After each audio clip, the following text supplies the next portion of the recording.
Hey everybody, this is Stuart with Wine on the Dime, and today I'm reviewing the 2018 Inkberry Mountain Estate. It's a Shiraz Cabernet blend, 60% Shiraz, 40% Cabernet. It comes from the Central Ranges, Appalachian in Australia, single vineyard, a mountain estate. Elevation 1902 to 2,034 feet above sea level, a volcanic soil with clay loams and limestone base. Vines are 22 years old, and they're the original roots. I love that type of stuff on the back of a bottle. I don't like tasting notes. I'm one of those, I'm someone who wants to pick up a bottle of wine and learn more about the wine. That was a great little descriptor. It even has a little map right here of where that is. I love that. I don't want to be told what I'm supposed to taste. I want to be told more about the wine itself. So this Inkberry already, you know what? +1. You get a +1 already just because it's awesome that you put that there. Anyway, also skirt top +1. So you're already +2 ahead, though those don't count technically, but still, good job. Let's take a look at this wine. All right, so from a color standpoint, I'm gonna give you it's a medium ruby, but you have just a touch, the slightest touch of purple in you, but it still leans towards ruby, no artifacts, no cloudiness. And you know what, I'm thinking about this, I'm using kind of a standard red wine, universal red wine glass right now. If I was to put this in an ISO glass, it might actually be dark, which is the official glass for the WSET tasting to keep everything standardized. So with that being said, it could be dark depending on the size of your glass that you have it in. This one has a little bit more of a wider bowl. Everything kind of spread out a little bit more. It's not as concentrated in one spot. So that's why it looks medium to me. If you said deep, that's fine. It probably works too. So on the nose, medium plus intensity on the nose. So I'm getting this plum. I'm getting a black currant.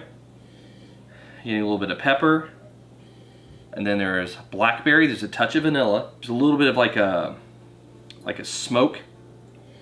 The alcohol in the nose comes off as medium. There's a slight touch of a dry coffee on it. I say dry coffee because it kind of has a little bit of that coffee element, but it's not saturated. It's kind of dusty in terms of the way it's hitting. It's kind of a mix between dirt and coffee. That's why I said dry coffee. It's kind of just coffee dust. I would also say there's probably a touch of cinnamon, and I already mentioned the black pepper. So yeah, that's pretty much all I'm getting. Anyway, how does it taste? Medium plus body, medium plus tannins. Tannins are just kind of slightly scratchy. They're not anything crazy, but they do kind of a little bit of a grittiness to them. In terms of the palate intensity, the primary and the secondary don't have the same level of intensity. The primary is what I would say medium plus. The secondary is medium. Acid is medium plus. In terms of the finish, it clocks in right in between medium and medium plus, so I need to figure out what I'm going to score on that. Yeah, it's a dry wine and the alcohol tastes medium. So with all that being said, how does it rate? Let's get to the blick and find out. So from a balance standpoint, I'm gonna go ahead and give you full point. I think this wine's in balance. There's nothing that's really standing out here that would throw you off. Length, you're about 37-ish seconds on the length. I normally save medium plus, a solid medium plus for 45. The other day I reviewed a wine and it was 42 to 43, so I went ahead and bumped it up. I don't feel like I'm gonna do it for this. I'm gonna say half a point.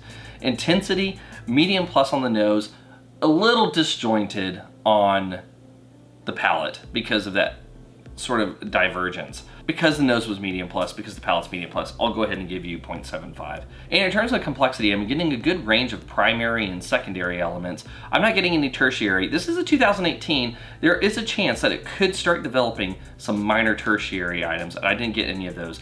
With that being said though, I'm gonna go ahead and give you half a point. So in the end, this is close to being very good. Now, I think I'm gonna go ahead and give you very good, and the reason why is this is still nice enough to where I can have this as a solo drinking wine. I can pour a glass or two of this. I don't need it with food necessarily, but you could have it with food, and you will still be able to enjoy it just as its own. If it was a wine that was 2.75 and you needed food to enjoy it, then I would just give it good. But the fact that this can hold on its own, I'm gonna go ahead and bump you up a little bit. Anyway, this is Stuart with Wine on the Dime. If you liked today's video, please like, subscribe, and comment. Have you had the Inkberry Mountain Estate Shiraz Cabernet blend? I'd be interested to know if you have. Leave a comment below, and I'll see you all again soon with another review from Wine on the Dime.